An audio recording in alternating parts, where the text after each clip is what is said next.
आज इसका 3rd lecture start करेंगे। इससे पहले इस चैप्टर में हमने क्या क्या चीज़ें पढ़ी हैं। तो सबसे पहले हमने पढ़ा कि ट्रांसलेटरी मोशन क्या है। क्या होता है ट्रांसलेटरी मोशन? एक ऐसा मोशन जिसमें सारे पार्टिकल सिस्टम के एक ही डायरेक्शन में और एक ही स्पीड से मूव करते हैं। यानी कि पूरे सिस्टम का जो वेलोसिटी होगा उसके हर एक पार्टिकल का वेलोसिटी मैग्नीट्यूड डायरेक्शन के साथ क्या होगा? सेम वही होगा। ठीक है, ये ट्रांसलेटरी मोशन। रोटेशनल मोशन में क्या होगा? रोटेशनल मोशन यानी कि जब एक पूरा सिस्टम ऑफ पार्टिकल, एक पार्टिकल्स का एक पूरा सिस्टम जब रोटेट करता है तो उसके साथ उसके पार्टिकल्स भी क्या करते हैं? रोटेट करते हैं, जिनकी सबकी एंगुलर स्पीड क्या होगी? सेम। हाँ, वेलोसिटी क्या होगी? अलग अलग। तो उनके जितने भी पार्टिकल्स हैं उन सबके जो सर्कल होंगे, ये सर्कल में रोटेट करेंगे। पूरा सिस्टम ऐसे रोटेट कर रहा होगा तो जो छोटे छोटे पार्टिकल्स हैं वे किसी एक्सिस के अराउंड एक सर्कल में रोटेट करेंगे। उनके सर्कल्स के जो प्लेन होंगे वे उसकी एक्सिस ऑफ रोटेशन के क्या होंगे? परपेंडिकुलर होंगे, और वे सभी एक पर्टिकुलर एक ही एक्सिस के चारों तरफ रोटेट करें। तो इस तरह का मोशन कैसा होता है? Rotational motion. ठीक है, अब इसके बाद हमने फिर सबसे महत्वपूर्ण पॉइंट इस चैप्टर के बारे में बात करी, centre of mass. Centre of mass क्या है? एक ऐसा पॉइंट पूरे सिस्टम ऑफ पार्टिकल का, बॉडी के बाहर या बॉडी के अंदर, एक ऐसा पॉइंट जहां पे अगर मैं बॉडी का सारा मास रख दूं, बॉडी का सारा मास रख दूं तो वो जो पॉइंट होगा वो कुछ इस प्रकार से मूव करेगा जैसे कि सारा मास उस पर रखा है तो सारी एक्सटर्नल फोर्स भी उसी पर लग रही है, और पूरे सिस्टम के जितने भी ज्योमेट्रिकल कंसेप्ट होंगे वे सारे के सारे उस सेंटर ऑफ मास पे लागू होंगे। Mean centre of mass move इस प्रकार करेगा जैसे कि सारी बॉडी, सारे पार्टिकल, सब कुछ कहाँ है? उसी पे ही कंसंट्रेट। एक ऐसा पॉइंट जहां पे अगर पूरे सिस्टम के द्वारा लगाया गया जो भी एक्सटर्नल फोर्स है, जो सिस्टम पे अलग अलग जगह लग रहा है, अगर वो सारा फोर्स मैं वहीं लगाऊं तो वो पार्टिकल का मोशन बिल्कुल ठीक उसी प्रकार होगा जैसे सारा मास उसी पर रखा हो। तो उस पॉइंट को क्या कहते हैं? Centre of. सेंटर ऑफ मास हमने अलग अलग चीजों के निकाल लिए, देखिए क्या क्या है। उसके बाद 2 पार्टिकल सिस्टम का सेंटर ऑफ मास देखा और n पार्टिकल सिस्टम का देखा। तो n पार्टिकल सिस्टम है कोई तो उसका सेंटर ऑफ मास क्या होगा? Centre of mass RCM। और centre of mass for n particle system क्या होगा? सिग्मा I इक्वल्स टू 1 से लेके I equals to n MI RI upon में सिग्मा I इक्वल्स टू 1 से लेके I इक्वल्स टू n और MI। यही होगा n पार्टिकल का सेंटर ऑफ मास। ठीक है, अब फिर इसके बाद कुछ नए टॉपिक हैं जैसे motion of centre of mass. Centre of मास किस तरह मूव करेगा? ठीक है, चलो देखेंगे सेंटर ऑफ मास किस तरह मूव करेगा। ठीक, तो हम क्या करेंगे, एक सिस्टम मानेंगे जिसके कितने पार्टिकल्स हैं? n नंबर ऑफ पार्टिकल है। ठीक है, consider a system, consider a system having n number of particles. तो consider a system of n number of particles having mass m1, m2 और mn placed at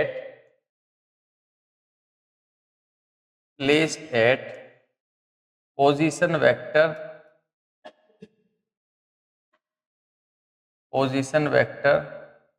r1, r2 और इसी प्रकार rn।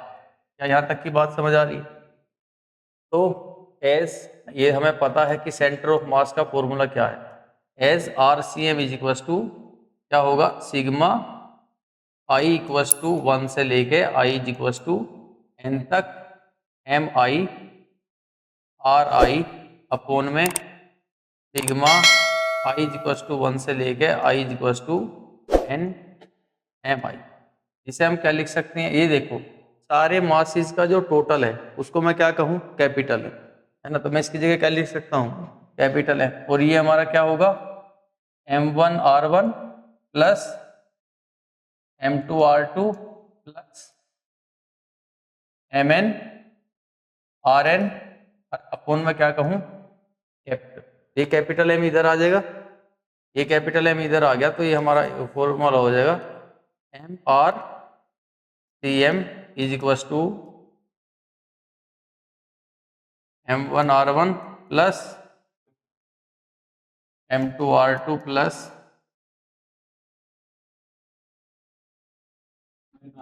mn rn। ये हो गया। अब दोनों तरफ मैं क्या कर रहा हूँ, डिफ्रेंशिएट कर रहा हूँ विद रिस्पेक्ट टू टाइम। तो ये इक्वेशन किस तरह चेंज होगी, differentiate both side with respect to time. तो d by D t left में करेंगे और d बाई डी टी किधर करेंगे, राइट में। तो हर एक में d बाई डी टी होता चला जाएगा, ठीक है। तो d by D t of m1r1 plus d by D t of m2r2 plus d by D t of mn rn। Mass constant है, बाहर आ जाएगा, ये m भी बाहर आ गया, तो यहां बचा d by D t of r C M means rate of change of position of centre of mass. ऐसे पढ़े बेटे, पढ़ना भी आना चाहिए। यह है rate of change of position of centre of mass, ठीक है। बराबर किसके है, m1, इसे कहेंगे dr1 अपॉन dt। ये क्या चीज है, dr1 अपॉन dt। तो rate of change of position of first particle plus m2 d by D t of r2 और plus mn d by D t of r। अब मुझे बताओ rate of change of position क्या होती है, velocity, ठीक है। तो हम इससे क्या लिख सकते हैं, m velocity of centre of mass equals to m1v1 plus m2v2 plus mn vn। ये सारे इंडिविजुअल पार्टिकल्स के जो मोमेंटम है इस अकेले सेंटर ऑफ मास के मोमेंटम के बराबर आ गए। फिर डिफरेंशिएट करो, again differentiate both side with respect to time.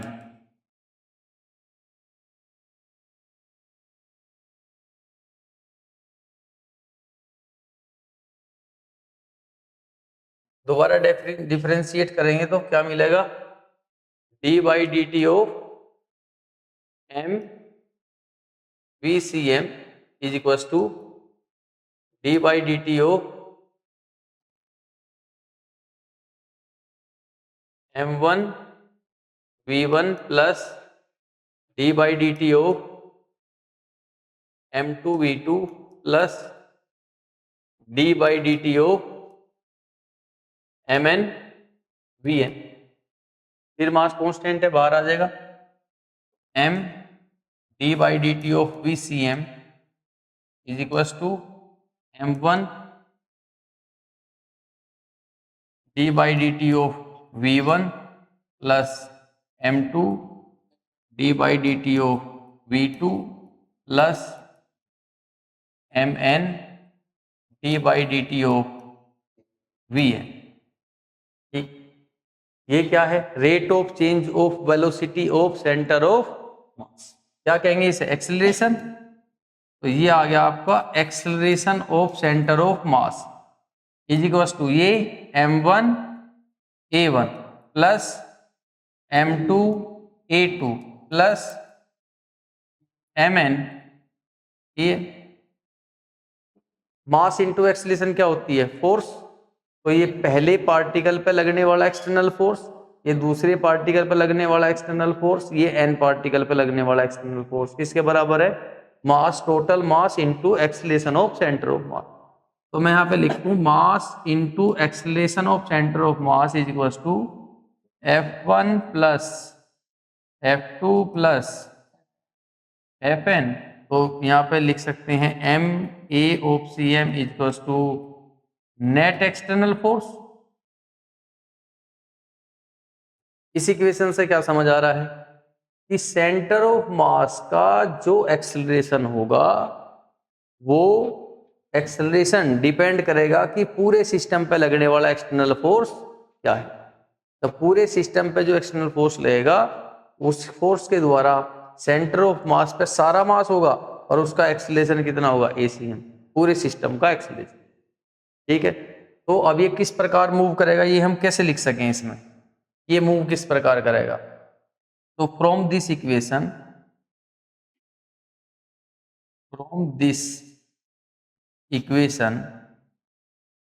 we can see that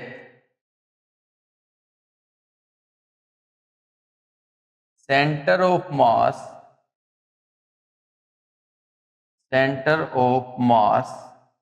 moves as whole mass of the body, whole mass of the body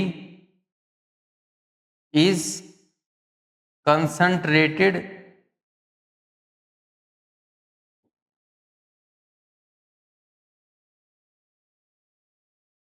at that point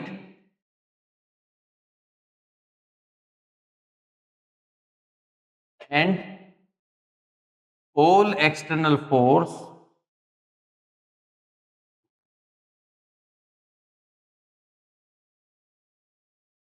is applied on it, is applied on, कुछ इस प्रकार ये move करेगा। ये इस equation से हमें पता चला कि सेंटर ऑफ मास कुछ इस प्रकार मूव करेगा जैसे सारा मास सिस्टम का इस पर है और सारी एक्सटर्नल फोर्स भी इसी पे अप्लाई हो रही। क्या ये पॉइंट क्लियर है? कैसे किया हमने? बस RCM का जो हमने पहले फॉर्मूला निकाला था ये रखा और डिफरेंशिएट करेंगे तो एक इक्वेशन आएगी मोमेंटम की, फिर डिफरेंशिएट करेंगे इक्वेशन आएगी फोर्स की। ठीक है, तो वहां से हमारे पास ये आ जाएगा कि MACM equals to F extra. Clear हो गया? चलो नेक्स्ट पॉइंट, ये डेरिवेशन टाइप है थ्योरेटिकल। नेक्स्ट है linear momentum of centre of mass और सिस्टम ऑफ पार्टिकल। पूरे सिस्टम ऑफ पार्टिकल का लीनियर मोमेंटम किस प्रकार होगा और सेंटर ऑफ मास से इसका क्या रिलेशन रहेगा। ठीक है, तो फिर वही करेंगे, सेम ही है चीजें, इसमें भी क्या रहेंगी? सेम।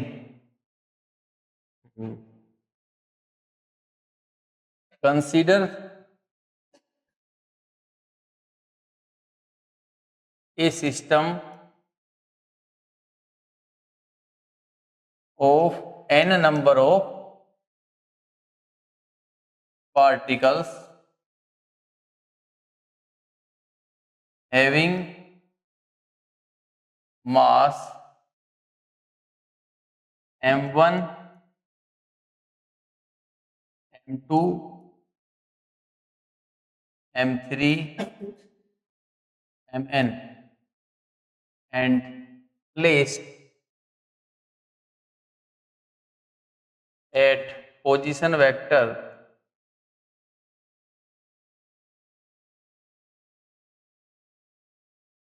r1, r2, rn, इन पोजीशन वेक्टर्स पर रखें। नाउ सेंटर ऑफ मास का फॉर्मूला क्या है बेटी? डायरेक्ट मैं लिखूं यहाँ पे m1 r1 plus m2 r2 plus mn rn upon में m1 प्लस m2 प्लस, इसको क्या कह सकते हैं? टोटल मास m है ना, कैपिटल M इधर चले जाएगा तो RCM is equal to m1 r1 plus M2R2 plus MnRn upon में कैपिटल ये इधर, तो M of RCM is equal to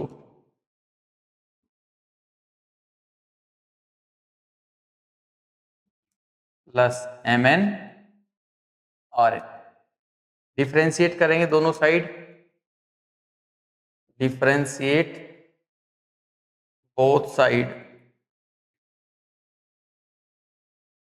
d by dt of M of RCM is equals to d by dt of M1R1 plus d by dt of M2R2 plus d by dt of Mn।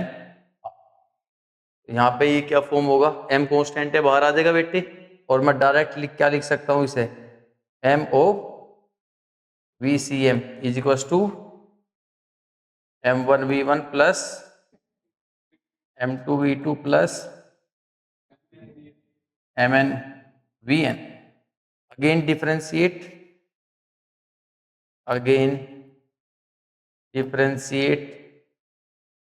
both side with respect to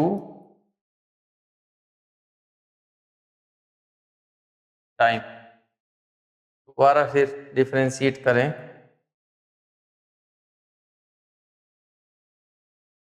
तो क्या मिलेगा,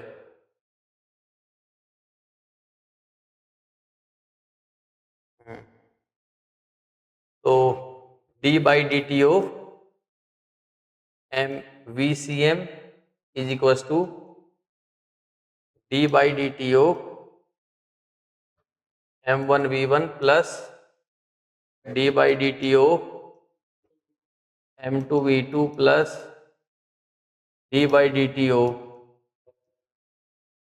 MnVn। ये मास बाहर ले जाओ, तो d by dt of, यहाँ sorry, M d by dt of VCM is equal to, ये क्या आ गया हमारा, इसे मैं डायरेक्ट लिख सकता हूँ ना, M1A1 plus M2A2 plus MnAn। ये सारी चीजें ना हमें लिखने की जरूरत नहीं होती जब हमें अभ्यास हो, लेकिन अभी पता नहीं तो हम स्टेप वाइज धीरे धीरे चलेंगे ताकि चीजें अच्छे से समझ में आए, ठीक है, नहीं तो डायरेक्ट भी लिख दें वो क्लियरिटी नहीं हो पाएगी फिर, ठीक है, तो आराम आराम से समझें। तो M d by dt of velocity of centre of मास बराबर आ गया हमारा F1 plus F2 plus Fn। यहाँ लिख सकते हैं M d by dt of VCM is equal to net external force, क्या ऐसा लिख सकें। अब मुझे बताओ कि अगर नेट एक्सटर्नल फोर्स आपका जीरो है तो d by D t, mass तो जीरो नहीं होगा, टोटल मास जीरो नहीं होगा, तो यहाँ पे देखो total mass into d by D t of VCM। तो अगर ये एक्सटर्नल फोर्स हमारा जीरो होगा तो या तो ये मास जीरो होना चाहिए या फिर ये कंप्लीट जीरो होना चाहिए, कोई एक तो जीरो होगा, तो मास तो जीरो होगा नहीं, इसका मतलब differentiate of velocity of centre of mass with respect to time क्या होगा, ये जीरो, ठीक है। तो अभी देखें, if F external equals to zero, therefore d by D t of VCM हमारा क्या होगा, जीरो।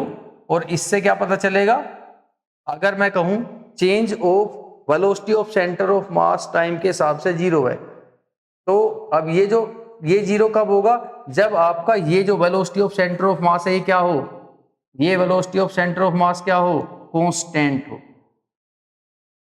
ये क्या रहे, कांस्टेंट। देखो ये इसका चेंज है d ऑफ VCM, यानी कि VCM2 माइनस VCM1, यानी कि final velocity minus initial velocity. और वो चीज अगर कांस्टेंट होगी, वेलोसिटी कांस्टेंट है, तो दोनों क्या है, सेम, तो उनका चेंज क्या आ जाएगा, जीरो, तो आंसर भी क्या होगा, जीरो। तो d बाई जो भी d बाई डी टी यहाँ पे लिखा होगा अगर वो जीरो है, दैट मीन्स ये वाली चीज क्या है, कांस्टेंट है। नहीं समझ आई बात है ना। dVcm का मतलब है V2 माइनस V1। अगर ये दोनों सेम है, कांस्टेंट है, तो V2 माइनस V1 क्या आया, 0। तो आंसर 0। ठीक है, यानी कि वेलोसिटी क्या रहेगी, सेंटर ऑफ मास की कांस्टेंट। इसका मतलब क्या है, बहुत अच्छे से समझने में आना चाहिए इसका क्या मतलब। चलो देखते हैं। तो पहले इसका मतलब यहाँ पे लिखते हैं ना।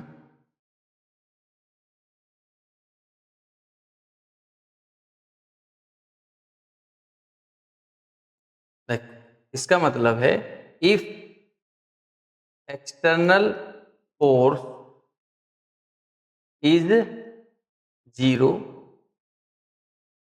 then velocity of center of mass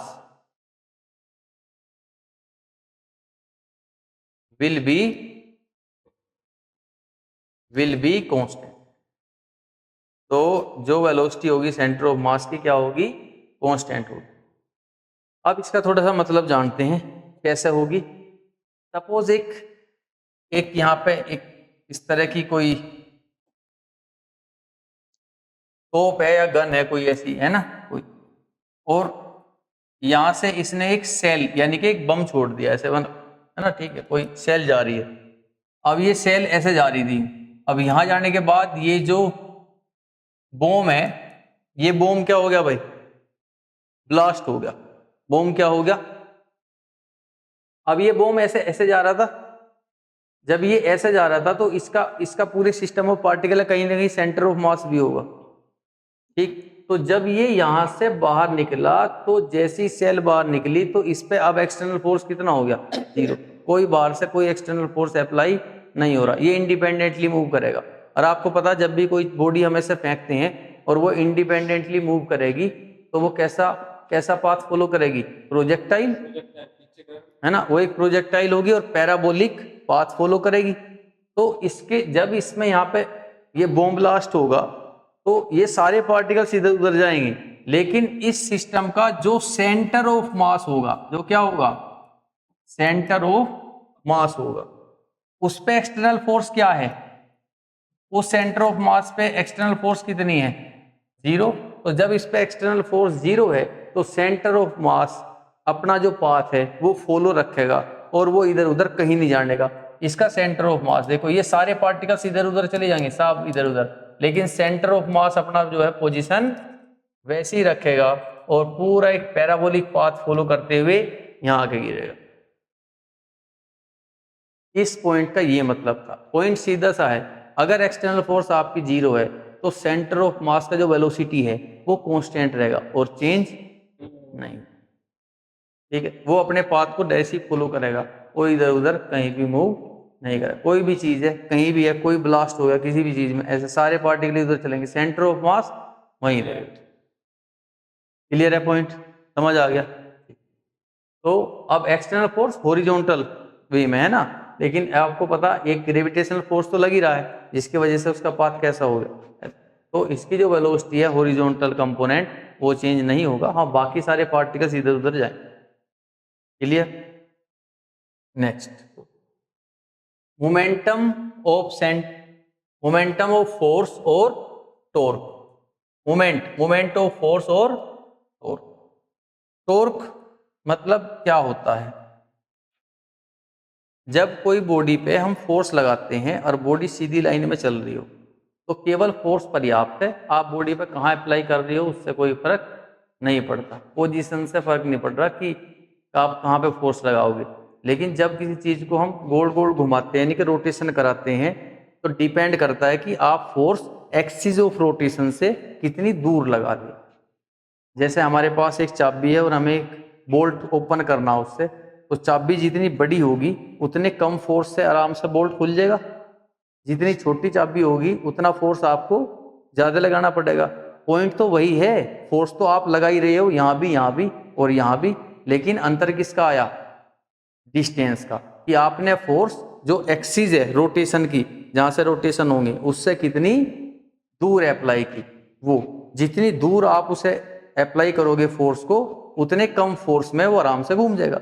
यानी कि किसी चीज को घुमाने के लिए केवल फोर्स पर्याप्त नहीं है, वहां पे एक और चीज है, एक और फिजिकल क्वांटिटी है जो मैटर करती है, and that is the distance of action from the axis of rotation. Action मतलब आप एक्शन कहाँ कर रहे हो, जहां फोर्स लगा रहे हो। डिस्टेंस एक्सिस से, यानी कि एक्सिस ऑफ रोटेशन से जो आपने एक्शन किया, फोर्स लगाई, उसकी डिस्टेंस कितनी है, वो चीज भी क्या करेगी, मैटर करेगी। ठीक है, तो जो हमारा टॉर्क होगा वो क्या है, तो टॉर्क क्या है, the turning effect of force, जो फोर्स का टर्निंग इफेक्ट, यानी कि जिस फोर्स से हम चीजों को क्या करा रहे हैं, रोटेट करा रहे हैं या फिर टर्न करा रहे हैं। The turning effect of force about the fixed axis, किसी फिक्स्ड एक्सिस के अलोंग फोर्स के द्वारा जो टर्न कराया जा रहा है, and that turning effect of force is known as torque. उसी को क्या कहते हैं, torque. It is measured by the product of force and the arm of action. अब ये क्या है उसे समझेंगे थोड़ा सा। ठीक है, सपोज ये एक पॉइंट है जिस पे आप क्या लगा रहे हो, फोर्स, यहां से इसको आपको रोटेट कराना, इस ये आपकी एक्सिस ऑफ रोटेशन। आपने फोर्स कहां लगाया, आपने फोर्स लगाया यहां पे, इधर की तरफ। ठीक है, आपने इधर की तरफ फोर्स लगाया F। ये डिस्टेंस जो आपकी है, ये डिस्टेंस कितनी है, R। ठीक, अगर आप इधर की तरफ फोर्स लगाओगे तो इस एक्सिस पे भी एक फोर्स महसूस होगी अपोजिट डायरेक्शन में, उसके पैरेलल और अपोजिट इक्वल फोर्स एक्सपीरियंस करेगा वो। अगर मैं इस पेन को यहाँ पे फोर्स लगाऊं इधर की तरफ, देखो आप ध्यान से, अगर मैं इस पेन पे फोर्स लगाऊं यहाँ से इधर की तरफ, तो ये वाला पेन भी एक फोर्स लगा रहा होगा इस पॉइंट पे इधर की तरफ, इस साइड, अपोजिट साइड। तो जब भी कोई चीज आप इधर फोर्स लगाओगे तो जो आर्म ऑफ एक्शन, जो आपकी जो पॉइंट ऑफ रोटेशन है, जो एक्सिस ऑफ रोटेशन है, वहां पे एक फोर्स लग रहा होगा किधर, उससे विपरीत दिशा में और उसके पैरेलल। ठीक है, तो पैरेलल एंड अपोजिट एक फोर्स ऐसे अप्लाई होगा जरूर। तो आपने इधर फोर्स लगाया तो एक फोर्स इधर भी अप्लाई हुआ, और जो फोर्स आप लगा रहे हो एक्सिस ऑफ रोटेशन से, ये मान लो ये हमारी क्या है, that is axis of rotation, ये एक्सिस है रोटेशन की। ठीक है, तो इस पॉइंट पे आपने ऐसे यहाँ पे फोर्स लगाई और ये वो दूरी है। ठीक, तो अब हमें क्या पता है, हमें ये पता है कि जो हमारा टॉर्क होता है, टॉर्क को क्या कहते हैं, ये साइन किस चीज का है, टो का। ठीक है, तो टॉर्क को क्या कहते हैं, टो। तो हमें पता है कि जो आपका टो है ये किसके बराबर है, force into arm of action, क्योंकि इसका फॉर्मूला क्या है, it is measured by the product of force and the arm of action. तो फोर्स और आर्म ऑफ एक्शन का प्रोडक्ट करा दो, क्या मिलेगा आपको, टॉर्क मिलेगा। टॉर्क है force into arm of action. तो आपने फोर्स कितना लगाया, F, इनटू में आर्म ऑफ एक्शन क्या है, ये समझ, आर्म ऑफ एक्शन क्या है, that is perpendicular distance between two forces. ये जो दो फोर्स है ना आपकी, एक फोर्स ये और एक इससे अपोजिट रहेगी हमेशा रोटेशन में, इन दोनों फोर्सेस के बीच में जो क्या होगी, परपेंडिकुलर डिस्टेंस होगी। तो वो परपेंडिकुलर डिस्टेंस जो है वो क्या होती है, हमारी आर्म ऑफ एक्शन। तो परपेंडिकुलर डिस्टेंस, क्या ये आर इनके बीच की परपेंडिकुलर डिस्टेंस है, बताओ देख के जरा। ये जो आर है, क्या ये फोर्स और ये फोर्स इस आर के अलोंग लग रही है, तो मुझे बताओ क्या आर इन दोनों फोर्स के बीच का परपेंडिकुलर डिस्टेंस होगा, क्या ये आर इन दोनों पे 90 डिग्री का एंगल फॉर्म कर रही है, नहीं कर रही। तो परपेंडिकुलर डिस्टेंस निकालना ना दो फोर्स के बीच में, कैसे निकाल लोगे, अब ये फोर्स तो वेक्टर है, तो आप या तो इसे नीचे की तरफ एक्सटेंड करो या इसे ऊपर की तरफ करो। तो मैंने इस फोर्स को नीचे की तरफ एक्सटेंड किया और यहां से क्या डाला, एक परपेंडिकुलर। तो ये जो लाइन है आपकी, सपोज ये पॉइंट था ए, ये पॉइंट था बी और ये पॉइंट है सी। तो अब देखो ये जो ए सी है, ये ए सी इस फोर्स पे भी परपेंडिकुलर है और इस फोर्स पे भी क्या है, परपेंडिकुलर। तो हमारी आर्म ऑफ एक्शन क्या हुई, ए सी। ए सी हमारी क्या होगी, आर्म ऑफ एक्शन। ये सपोज AC जो है इस पॉइंट से यानी कि इस एक्सिस से कितने एंगल पर है, थीटा डिग्री पर है। तो जो आपकी यहाँ पे आर्म ऑफ एक्शन होगी वो कितनी होगी आपकी, F इंटू में क्या होगी, AC। ठीक, अब आपको क्या करना, AC की वैल्यू निकालनी है। आपके पास ये ट्रायंगल है ABC, AC निकालोगे तो इस ट्रायंगल में ये अगर थीटा है तो ये बेस हुआ, ये बड़े वाली साइड 90 के सामने हाइपोटेनस और ये परपेंडिकुलर।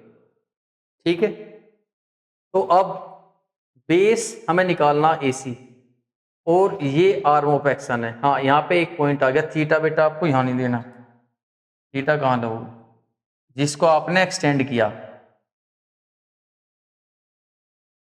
जिसे आपने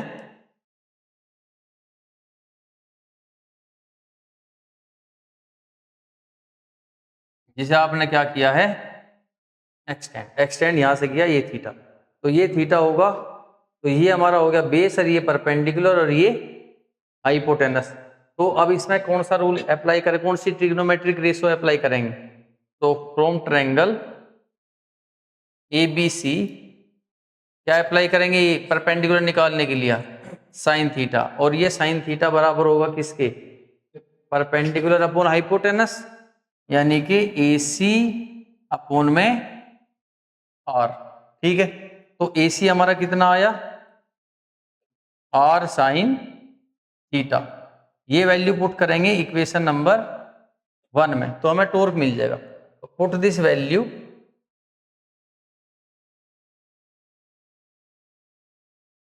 वैल्यू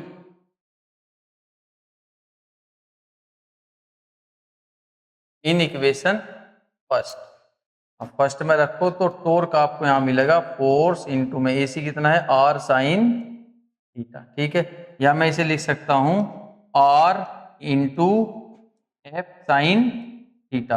अच्छा मुझे बताओ, A cross B, A vector cross B vector क्या होता है, AB साइन थीटा। तो AB साइन थीटा को मैं लिख सकता हूं A क्रॉस B, तो RF साइन थीटा को क्या लिख सकते हैं, R वेक्टर क्रॉस, और जब वेक्टर का क्रॉस कराते हैं तो जो क्वांटिटी मिलेगी वो भी क्या होगी, एक वेक्टर। तो हमारा टॉर्क भी क्या है, एक तरह का वेक्टर है। ठीक है, तो इसका डायरेक्शन इसके डायरेक्शन, इन दोनों के डायरेक्शन के परपेंडिकुलर होगा इसका डायरेक्शन। ठीक है, ऐसे। तो ये हमारा हो गया टॉर्क, यानी कि इसे कहते हैं मोमेंट ऑफ फोर्स या फिर टॉर्क। क्लियर है, पॉइंट समझ आ गया। Next, relation between power and torque. Power और टॉर्क में क्या रिलेशन है, अच्छा बताओ। पावर, अब लीनियर क्वांटिटी जो हमने पढ़ी थी ट्रांसलेटरी मोशन में, उसमें क्या था, उसमें था हमारा पावर के साथ रिलेशन किसका, फोर्स का। क्या रिलेशन था, P is equal to F into V. ठीक है, तो यहाँ पे फोर्स का काम कौन करेगा जब चीज रोटेट करेंगी, टॉर्क। ठीक है, और वेलोसिटी का काम कौन करता है, एंगुलर वेलोसिटी ओमेगा।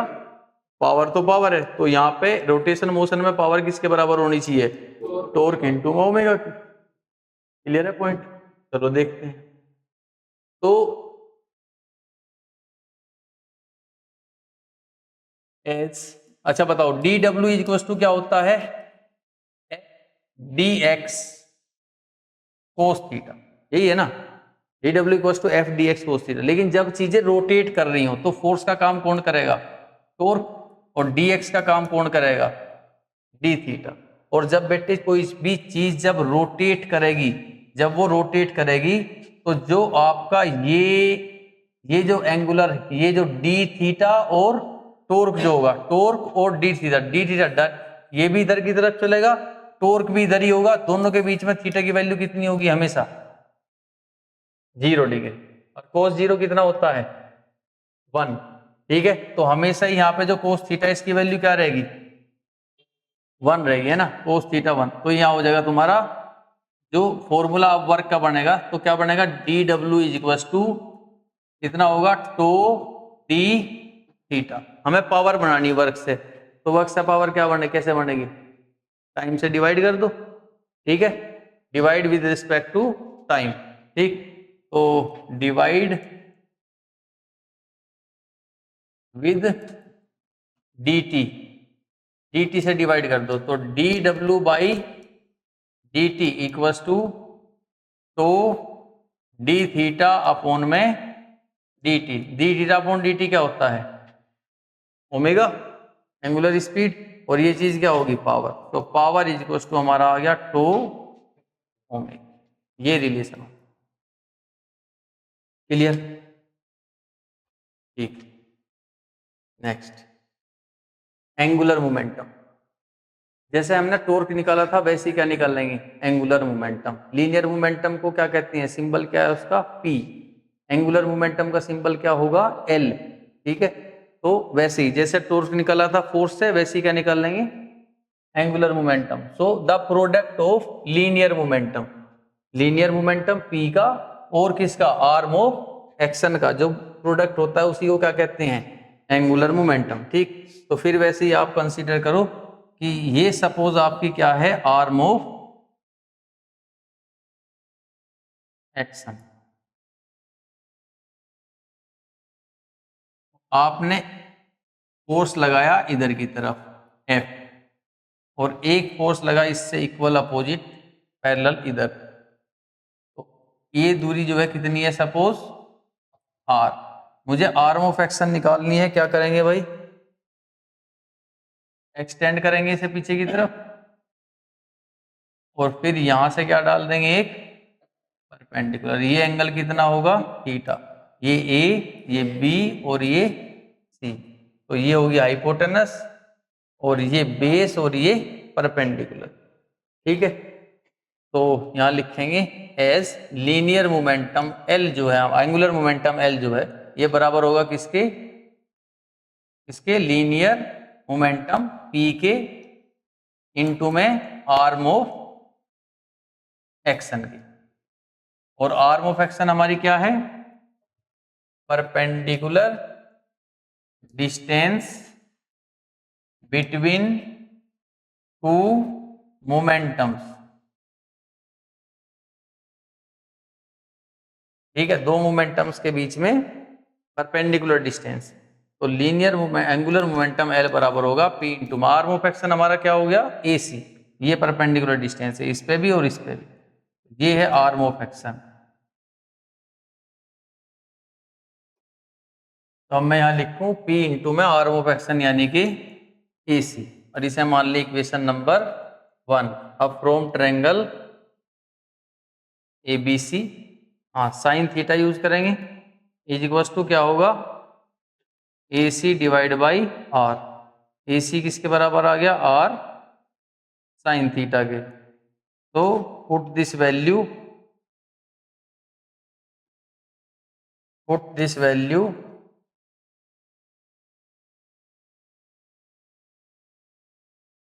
इन इक्वेशन फर्स्ट में रखेंगे। तो L किसके बराबर आ गया? L is equal to P into में आर साइन थीटा, और इसे कह सकते हैं R into P sine theta, और फिर इसको भी हम कह सकते हैं R vector cross P vector. और ये हमारा जो है फाइनल इक्वेशन है किसका? एंगुलर मोमेंटम, आरपी या पी। क्लियर हो गया? इसके बाद नेक्स्ट लेक्चर में